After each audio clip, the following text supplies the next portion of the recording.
Dear students, आज हम cognitive psychology के एक बहुत इम्पोर्टेंट व्यक्ति या पियाजे के जो बेसिक आइडियाज़ हैं वो डिस्कस करेंगे। बहुत ही पावरफुल, बहुत इन्फ्लुएंशियल आइडियाज़ इनके रहे जिसने एजुकेशन साइकोलॉजी को बहुत ज़्यादा प्रभावित किया। हालांकि बाद में इनकी बहुत सारी आलोचनाएं हुई हैं, लेकिन हम उनके गुण दोष आलोचनाओं पे बहुत अधिक समय नहीं लगाएंगे, क्योंकि जो हमारी तैयारी है वो एमसीक्यू बेस्ड एग्जामिनेशन की है।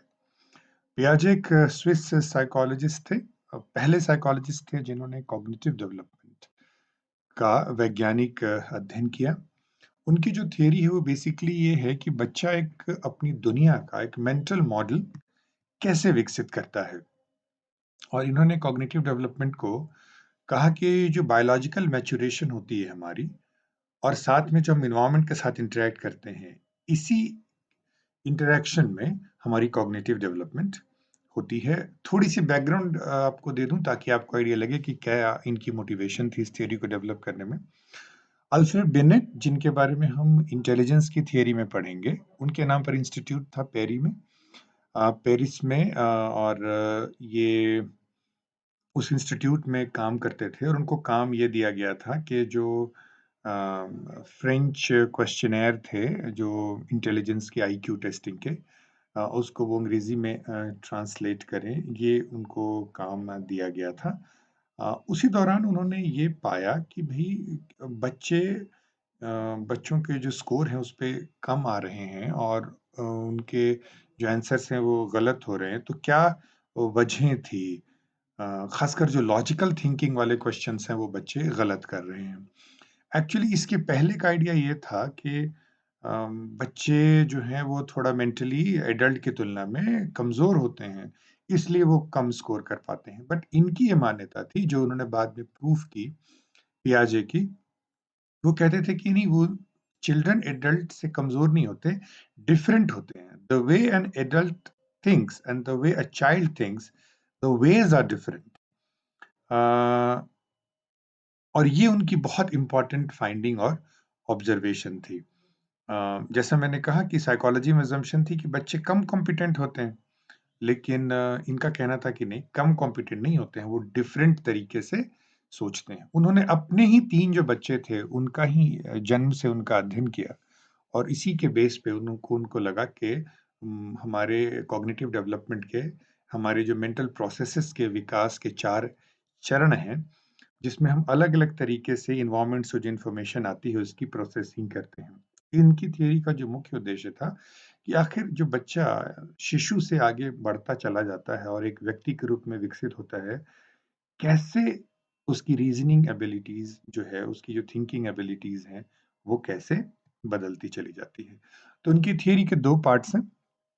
पहला जो देखें आप कॉग्निटिव प्रोसेसेस की बात करते हैं, वो 4 इम्पोर्टेंट टर्म्स हैं जो आपको समझने की ज़रूरत है। स्कीमा, एसिमिलेशन, एक्कोमोडेशन और इक्विलिब्रेशन।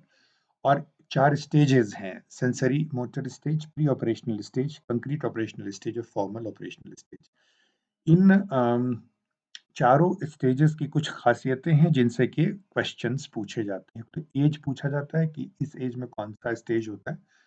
दूसरे जो प्रश्न पूछे जाते हैं कि जैसे कुछ टर्म्स हैं, ऑब्जेक्ट परमानेंस, कंजर्वेशन, इगोसेंट्रिसिटी, ये टर्म्स पूछे जाते हैं कौन से स्टेज से लिंक्ड हैं। और साथ में जो प्रश्न पूछे जाते हैं कि एक सिचुएशन रहेगी और पूछेंगे कि ये किसका उदाहरण है, एसिमिलेशन का कि एकोमोडेशन का। इस तरह के प्रश्न पूछे जाते हैं, तो हम उसको होलिस्टिकली ब्रीफली डिस्कस करते हैं। तो शुरुआत मैं कॉग्निटिव प्रोसेस से करूंगा और इनका एक बहुत इंपॉर्टेंट जो टर्म है वो है स्कीमा। स्कीमा का प्लूरल बाद में बना है स्कीमाटा। स्कीमा को हम थोड़ा-सा समझेंगे, फिर हम आगे के स्लाइड्स में इसको और समझेंगे। स्कीमा ये है कि समझ लें हमारे मेंटल रिप्रेजेंटेशन ऑफ वर्ल्ड। जैसे किसी ने आपको बताया कि ये दीवार है, किसी ने आपको बताया ये सफ़ेद रंग है, किसी ने आपको बताया कि ये पेड़ है, किसी ने आपको बताया कि ये कुत्ता है, किसी ने आपको बताया ये नदी है। अब आप नदी को भी देखें तो अलग-अलग लोगों की अलग-अलग स्कीमा है। किसी ने पतली नदी देखी होगी तो पतली नदियों को ही वो नदी कहेगा, कोई किसी ने चौड़ी नदी देखी होगी उसके लिए पतली नदी हो वो नाला होगी। तो हम देख रहे हैं कि कैसे हमारा जो मेंटल रिप्रेजेंटेशन ऑफ वर्ल्ड है वो वैरी करता है based on our own biological maturation and our own interaction with environment. तो स्कीमा जो है वो हम आप इसको समझ लें इंडेक्स कार्ड है। जैसे लाइब्रेरी में इंडेक्स कार्ड होती है ना, अलग-अलग चीज़ों को लेकर के। तो हमारे भी अलग-अलग ऑब्जेक्ट्स, अलग-अलग प्रोसेसेस, अलग-अलग आइडियाज़ को लेकर एक कोई ना कोई फ्रेमवर्क होता है, एक मेंटल मॉडल होता है, उसी को स्कीमा कहते हैं। जैसे ये किताब है, ये ग्रंथ है। अब किताब और ग्रंथ एक नज़र से देखें तो एक ही चीज़ है, लेकिन आपको भी पता है कि जो मोटी किताब जैसी होगी तो हम उसको ग्रंथ कहते हैं। अब ये सब लोग बहुत छोटा बच्चा है उसके लिए किताब किताब है, चाहे वो पतली हो, मोटी हो। जब हम बड़े जा होते हैं, तो मैगज़ीन क्या है, उसका अलग एक स्कीमा बन जाता है। किताब क्या है, अखबार क्या है, सबके लिए अलग-अलग स्कीमा जो है वो बन जाता है। थोड़ी-सी इसकी कॉग्निटिव प्रोसेस को पहले हम डायग्रामेटिकली समझते हैं, फिर हम कांसेप्चुअली समझेंगे। पियाजे कहते हैं कि हमारे पास एक मेंटल मॉडल होता है जिसको स्कीमा कहा उन्होंने, जिसका प्लूरल है स्कीमाटा। जब नई सिचुएशन हमें कोई मिलती है, जैसे सपोज़ करो मेरे मन में कुत्ते की एक इमेज है। मुझे एक नई तरीके का कुत्ता दिखता है, मुझे लगता है ये तो कुत्ता जैसा ही है और वो कुत्ता ही निकलता है तो मतलब हमारा जो ओल्ड स्कीमा है, वो नई सिचुएशन को प्रॉपर्ली एक्सप्लेन करता है। कुत्ते के कुछ लक्षण हैं मेरे दिमाग में, वो लक्षण मुझे कहीं और दिखते हैं। बेशक वो नई ब्रीड का कुत्ता था, लेकिन उसमें वो सारे लक्षण थे जो मेरे कुत्ता के स्कीमा में था। तो वो जो स्टेज आई वो इक्विलिब्रेशन है और जो प्रोसेस है वो एसिमिलेशन है। लेकिन सपोज़ करो कि मुझे कुत्ता जैसा वो दिख रहा है लेकिन वो छोटे कद का बछड़ा था, किसी अजीब से गाय का, मान लो 1 मिनट को। तो वो जो हुआ वो नीचे की तरफ आया, डिसइक्विलिब्रेशन आया। तो अब मैंने एक नया स्कीमा की मुझे ज़रूरत है ताकि उस तरह की जो सिचुएशन है उसको वो एक्सप्लेन कर सके। इस प्रक्रिया को अकोमोडेशन कहते हैं। तो देखो एसिमिलेशन अकोमोडेशन का अंतर आपको समझ में आ रहा है क्या हो रहा है? यदि हमारा ओल्ड स्कीमा नई सिचुएशन को प्रॉपर्ली एक्सप्लेन कर लेता है या थोड़े से मॉडिफिकेशन के बाद एक्सप्लेन कर लेता है, तो वो प्रक्रिया एसिमिलेशन है। लेकिन जब हमारी स्कीमा ही बदल जाती है, तो वो जो प्रक्रिया है, वो अकोमोडेशन है। और फिर उसके बाद हम फिर नई सिचुएशन में जाते हैं, उससे मिलता-जुलता कुछ आता है तो हम एक उस सिचुएशन को यदि हम पुराने स्कीमा से एक्सप्लेन कर लेते हैं तो इक्विलिब्रेशन है और नहीं होते हैं तो डिसइक्विलिब्रेशन है और डिसइक्विलिब्रेशन से इक्विलिब्रेशन के बीच का जो पुल है, वही अकोमोडेशन है। क्योंकि हमारा जो दिमाग है वो फ्रस्ट्रेटेड मोड में रहना नहीं चाहता, तो वो जल्दी से जल्दी इक्विलिब्रेशन, संतुलन, बैलेंस की तरफ वो जाना चाहता है। तो ये संक्षेप में उसका मॉडल है। स्कीमा को हम थोड़ा-सा और समझते हैं। स्कीमा जैसे मैंने कहा हमारी दुनिया का जो मेंटल रिप्रेजेंटेशन है, वो है।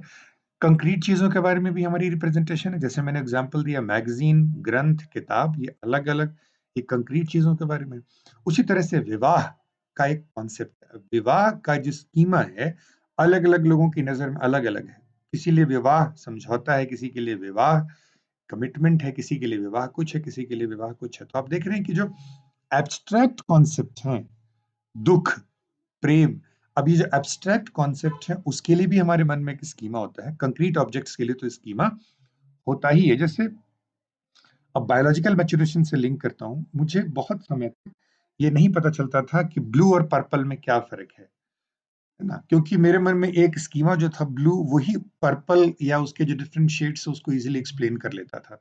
बाद में पता चला कि भई उसके ब्लू के भी इतने सारे शेड्स हैं और सबके नाम हैं अलग-अलग। अब देख रहे हैं कि जो मेंटल रिप्रेजेंटेशन है हमारे वर्ल्ड का, वो जिस फॉर्म में स्टोर्ड होता है, उसको स्कीमा कहते हैं, जिसका प्लूरल जैसा मैंने कहा स्कीमाटा है।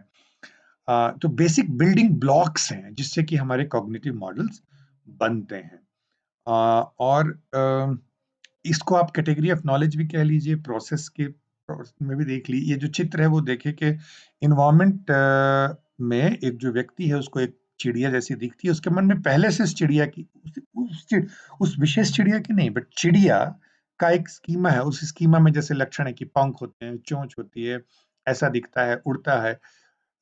तो वो स्कीमा में जो नया जंतु दिखा वो फिट होता है।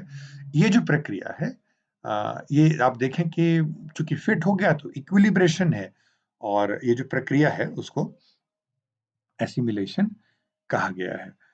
जैसे एक्सपीरियंसेस होते हैं, नई इन्फॉर्मेशन मिलती है, उससे जो स्कीमा है थोड़ा-सा मॉडिफाई करते हैं तो एसिमिलेशन है, चेंज करते हैं तो एक्कोमोडेशन है। यही चीज़ आपको ध्यान में रखनी होती है। तो एक स्लाइड में यदि मैं सम अप करूँ तो वो ये है कि अकॉर्डिंग टू पियाजे लर्निंग प्रोसेस में हम क्या करते हैं, नई इंफॉर्मेशन को इंटरप्रेट करते हैं पुरानी जो हमारे पास इंफॉर्मेशन है उसके आईने में। इस प्रक्रिया को एसिमिलेशन कहते हैं। एग्जिस्टिंग नॉलेज जो होता है ना, वो न्यू इंफॉर्मेशन को समझने की कोशिश करता है, और इसमें जब चेंज कर देता है वो प्रक्रिया, है ना, पुरानी इंफॉर्मेशन चेंज हो जाती है, पुराने स्कीमा चेंज हो जाता है, क्योंकि वो पुराने स्कीमा में नई इंफॉर्मेशन नहीं फिट हो रही थी, तो डिसइक्विलिब्रेशन क्रिएट हो गया था। उस प्रक्रिया को एकोमोडेशन कहते हैं। और जब एग्जिस्टिंग स्कीमा नए को एक्सप्लेन कर ले, और पुरानी या तो पुरानी जो है स्कीमा वो चेंज हो जाती है नए को एक्सप्लेन करने के लिए, ये दोनों प्रक्रियाएं जो है इक्विलिब्रेशन है। मतलब एसिमिलेशन का भी एंड इक्विलिब्रेशन है, और एकोमोडेशन का भी एंड जो है वो इक्विलिब्रेशन है। थोड़ा इसको और मैं एक्सप्लेन करूं कि पियाजे कह रहे हैं कि इंटेलेक्चुअल ग्रोथ बेसिकली एडेप्टेशन की प्रक्रिया है। तो एडेप्टेशन ही दो तरह की होती है, एसिमिलेशन और एकोमोडेशन। एसिमिलेशन मैंने बता चुका, एग्जिस्टिंग स्कीमा जो है वो नई उसका इस्तेमाल करते हैं नई ऑब्जेक्ट और सिचुएशन को समझने के लिए, तो एसिमिलेशन है। जैसे उदाहरण मैं आपको दूं कि एक शेफ ने एक डिश सीखी, है ना, वो उस डिश का स्कीमा उसके पास है। अब जो नई डिश सीखता है उसी स्कीमा में थोड़ा बहुत चेंज होती है। एक कंप्यूटर प्रोग्रामर एक लैंग्वेज सीखता है, अ, एक नई लैंग्वेज जब सीखने का मौका आता है तो पुरानी लैंग्वेज का जो स्कीमा है उसी में थोड़ा बहुत चेंज करता है। एक बच्चे ने एक अल्सेशियन कुत्ता देखा, कल को जब उसने डॉबरमैन देखा तो डॉबरमैन नया कुत्ता था जो उसने नहीं देखा था पहले, लेकिन जो उसका पुराना कुत्ते का जो स्कीमा था उसमें थोड़ा सा चेंज करके एक नए टाइप का जो थोड़ी सी मॉडिफिकेशन जो हुई। अब थोड़ी सी मॉडिफिकेशन एग्जिस्टिंग स्कीमा में करते हैं तो एसिमिलेशन है, लेकिन जब स्कीमा ही चेंज हो जाता है तो अकोमोडेशन है, क्योंकि existing schema new information new situation को एक्सप्लेन नहीं कर पाती है। इक्विलिब्रेशन मैंने आपको बता दिया कि ये इसी के थ्रू, इक्विलिब्रेशन की प्रक्रिया के थ्रू ही एक्चुअली कॉग्निटिव डेवलपमेंट होती है, क्योंकि एसिमिलेशन और अकोमोडेशन दोनों का उद्देश्य किसी न किसी तरह से इक्विलिब्रेशन को प्राप्त करना ही होता है। और ये होता कब है?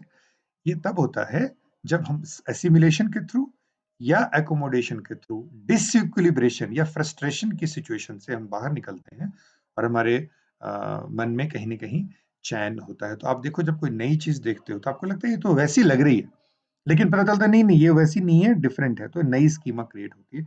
अब आपको उसके बारे में जानकारी जो है वो मिल जाती है। तो इक्विलिब्रेशन, अब कुछ एग्जांपल और देखते हैं। जैसे बच्चा एरोप्लेन देखता है पहली बार तो उसको चिड़िया जैसा लगता है, तो बच्चा जो एसिमिलेट करता है एसिमिलेशन से, लेकिन मदर कहती है नहीं, ये वो चिड़िया नहीं है, चिड़िया जैसे उड़ रही है लेकिन चिड़िया नहीं है।